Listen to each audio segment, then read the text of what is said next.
Hello dear student, how are you. इस video में मैं आप लोगों को बताने वाला हूं अभी अभी आपके झारखंड एकेडमिक काउंसिल की तरफ से क्लास 12 आर्ट्स और कॉमर्स और साइंस वालों का इंग्लिश कोर का अभी अभी जो एग्जाम हुआ है उस एग्जाम के ऑब्जेक्टिव टाइप के क्वेश्चन का आंसर की आप लोग मैच कर लेना कि आप लोगों का जो है वो कितना कितना क्वेश्चन सही बना।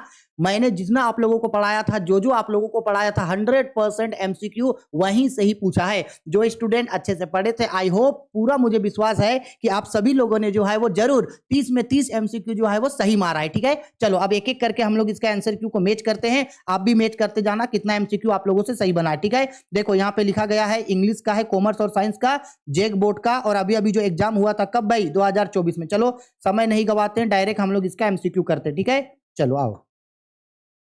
देखो सबसे पहला क्वेश्चन देखो यहाँ पे क्या पूछा था। क्वेश्चन पूछा गया था notice issued by government generally appears इन। जब कभी भी गवर्नमेंट नोटिस इशूड करता है तो वो कहां पे बताया जाता है, न्यूज़पेपर में बताया जाता है। प्रीवियस ईयर क्वेश्चन जो हम आप लोगों को करने बोले थे। ठीक है, चलो आगे आते हैं क्वेश्चन नंबर 2। क्वेश्चन नंबर 2 पे बोल रहा है what does the notice give to the readers. Notice जो है वो रीडर्स को क्या बताता है, नोटिस जो है वो रीडर्स को इंफॉर्मेशन बताता है। 2 का आंसर होगा बी। आगे आते हैं क्वेश्चन नंबर 3 पे बोल रहा है we should not include dash in report writing. तो रिपोर्ट राइटिंग करते समय कभी भी पर्सनल कमेंट को नहीं लिखा जाता है। ठीक है, आगे क्वेश्चन नंबर 4 पे आते हैं which one is a component of A article writing. जब हम लोग एक आर्टिकल लिखते हैं तो उसमें हम लोग क्या ऐड करते हैं, हेडिंग और टाइटल को यूज करते हैं। बाकी यहां से जो 3 चीज है उन सबको यूज नहीं किया जाता है। 4 का आंसर सी। आगे आते हैं क्वेश्चन नंबर 5 में। क्वेश्चन नंबर 5 पे बोल रहा है a formal letter start with. तो फॉर्मल लेटर हमेशा किससे स्टार्ट होता है भाई, सेंडर्स एड्रेस से स्टार्ट होता है। 5 का आंसर होगा आपका बी। क्लियर है, सेंडर एड्रेस। आगे आते हैं क्वेश्चन नंबर 6 पे क्या बोल रहा है what does the poet expect the fisherman to do. तो 5 का 1 से लेके 5 तक का क्वेश्चन आपका एडवांस राइटिंग सेक्शन का था जो हम करवाए थे। अब आते हैं क्वेश्चन नंबर 6 पे। अभी से बुक का क्वेश्चन स्टार्ट होगा। बोल रहा है what does the poet expect to fisherman to do. Poet क्या चाहते हैं, फिशरमैन जो है क्या करे, to not harm the whales. वो चाहते हैं कि वे लोग जो है वो वेल मछली को परेशान ना करे। प्रीवियस ईयर का क्वेश्चन है। आगे आते हैं क्वेश्चन नंबर 7। देखो 7 नंबर क्वेश्चन पे क्या बोल रहा है यहाँ पे। क्वेश्चन नंबर 7 पे बोल रहा है व्हाट डिड कमला दास से टू हर मदर। जब कमला दास अपने मदर से अलग हो रही थी, जब वो एयरपोर्ट एंटर कर रही थी तो अपने माँ को बोलती है सी यू सून अम्मा, यानी कि जल्द मिलेंगे माँ। ठीक है, आगे क्वेश्चन नंबर 8। क्वेश्चन नंबर 8 पे देखो क्या बोला गया है what blots the map of the slum children. Slum children का जो मैप है, यानी स्लम चिल्ड्रेन के बारे में जो है वो किस चीज को दर्शाता है। तो आपका 8 का आंसर होगा आपका ऑप्शन नंबर ए, गार्बेज। 8 का आंसर क्या होगा, ए। रुको रुको, गार्बेज व्हाट ब्लोट्स, ठीक है। आगे आते हैं क्वेश्चन नंबर 9। क्वेश्चन नंबर 9 पे आते हैं। 9 पे देखो क्या बोल रहा है why was the road side stand build. Road side stand को क्यों बिल्ड किया गया था। तो इसका राइट आंसर होगा हम लोगों का टू अर्न मनी, ताकि वो कुछ बेच करके पैसा कमा सके। क्वेश्चन नंबर 10 पे आते हैं। क्वेश्चन नंबर 10 पे देखो क्या बोला था क्वेश्चन पे। क्वेश्चन नंबर 10 पे बोला जा रहा है French looked for opportunity to scoop the school. School से स्किप करके वो कहां चला जाता था, कलेक्ट बर्ड एग्स। ठीक है, बी नंबर।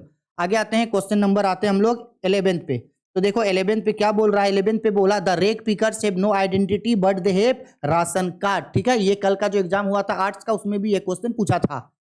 11 के बाद आते हैं 12 में। 12 पे बोल रहा है Mukesh belong to a family. तो मुकेश उस फैमिली से बिलोंग करता था, उसका पूरा परिवार चूड़ी बनाने का काम करता था, यानी बेंगल मेकर्स था। 12 का आंसर सी। आगे आते हैं क्वेश्चन नंबर 13। देखो क्वेश्चन नंबर 13 पे क्या बोल रहा है आपका विच programme was the author A part of. तो ऑथर पार्ट थी स्टूडेंट ऑन आइस प्रोग्राम का। ठीक है, आगे क्वेश्चन नंबर 14 पे देखो क्या बोला गया है। 14 पे बोला गया है 14 पे बोला जा रहा है why are the difference from others Japanese. Why are we different from other Japanese who said this. हम दोनों जो हैं वो दूसरे जापानीज से अलग क्यों हैं। तो ये हेना जो है, हाना जो है, अपने हस्बैंड डॉक्टर सडाओ के बोली होती है। ठीक है, आते हैं क्वेश्चन नंबर 15 पे what kind of atmosphere did Antarctica have. Antarctica का एटमॉस्फेयर इनमें से सब था। 15 का आंसर होगा डी। आगे आते हैं क्वेश्चन नंबर 16 पे देखो क्या बोल रहा है question the American soldier have been. उस जो अमेरिकन सोल्जर था जिसको डॉक्टर सडाओ पाया था, उसको क्या लगा था, गोली लगा था, यानी शाउट किया गया था, शूट किया गया था उसे। 16 का आंसर होगा बी।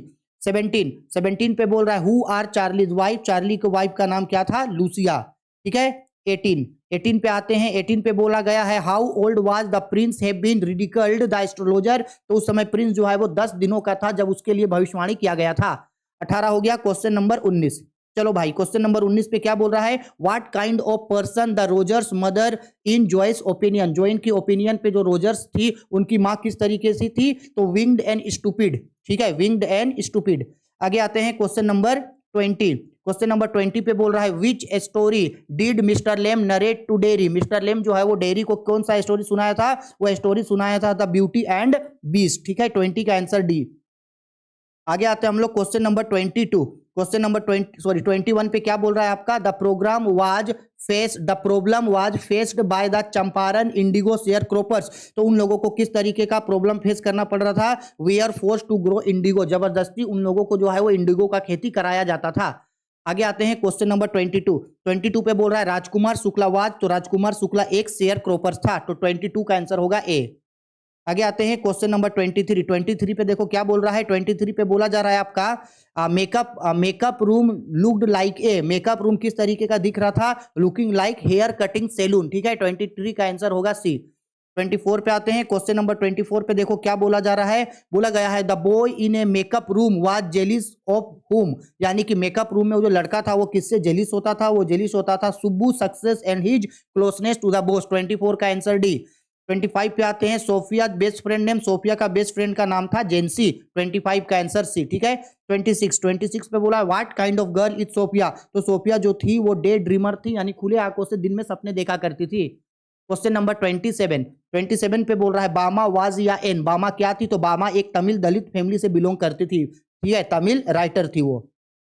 28 नंबर पे the lesson memories of childhood is, memories of childhood जो है वो ऑटोबायोग्राफी है किसका किसका, जिट कालासा और बामा का जीवनी है, उनका अपना ऑटोबायोग्राफी है वो, ठीक है। क्वेश्चन नंबर 29 पे बोल रहा है who is the writer of the novel the name of the rose, तो इसका राइटर थे हमारे एम्बार्टो इको, ठीक है, 29 का आंसर होगा सी।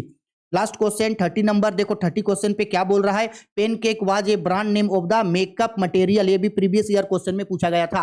हर एक क्वेश्चन जो हम आप लोगों को कराएं, एक एक क्वेश्चन वही पूछा, ऐसा कोई क्वेश्चन नहीं था हम आप लोगों को करवाए नहीं है। अगर आप लोग शुरू से लेकर लास्ट तक हमसे जुड़े थे तो सारा का सारा क्वेश्चन आपका 100% सही हुआ है, ठीक है। आपको अगर ऐसा लगता है कि हम किसी क्वेश्चन का आंसर आप लोगों को गलत बताएं तो नीचे हमको कमेंट करके आप लोग जरूर बता सकते हो, कोई बात नहीं है, ठीक है। और अभी जिन लोगों का मार्क्स कम भी आया होगा एमसीक्यू में, टेंशन नहीं लेना बच्चा, इंग्लिश का एग्जाम आप खत्म हो गया है, जो आने वाला एग्जाम है आप लोगों का इकोनॉमिक्स और बाकी सब्जेक्ट का, अब उन सब्जेक्ट का तैयारी आप लोग स्टार्ट कर देना, ठीक है जी। चलो बाय, टेक केयर।